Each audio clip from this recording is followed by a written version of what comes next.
Hello everyone, ఇక్కడ వచ్చేసి ఏ recipe చేస్తున్నాను అని అనుకుంటున్నారా? నిన్న అయితే నేను గుత్తి బెండకాయ మసాలా చూపించాను కదా. మన కస్టమర్ యూట్యూబ్లో ఆ వీడియో చూసి అదే చేయమని అయితే అడిగారు. వంకాయ బెండకాయ మసాలా ఫ్రై.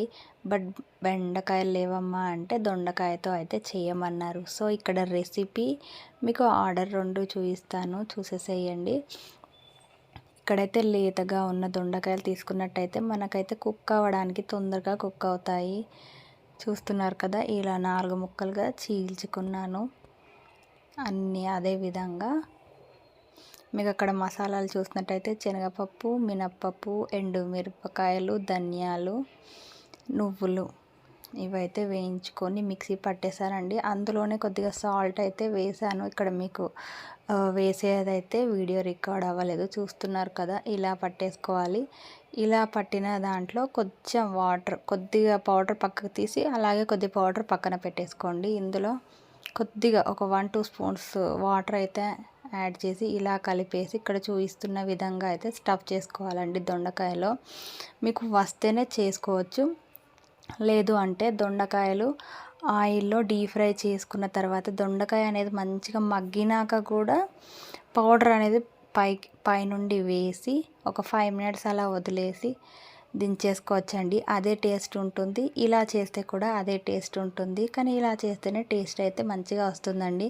ఎందుకంటే మధ్యలో స్టఫ్ పెడతాం కాబట్టి దొండకాయ లోపల భాగంలో కూడా మసాలా అంతా పట్టేసుకుంటుంది. ఇక్కడ చూపిస్తున్నారు కదా, రైస్ అయితే ఒక పక్క కుక్ అయిపోయింది.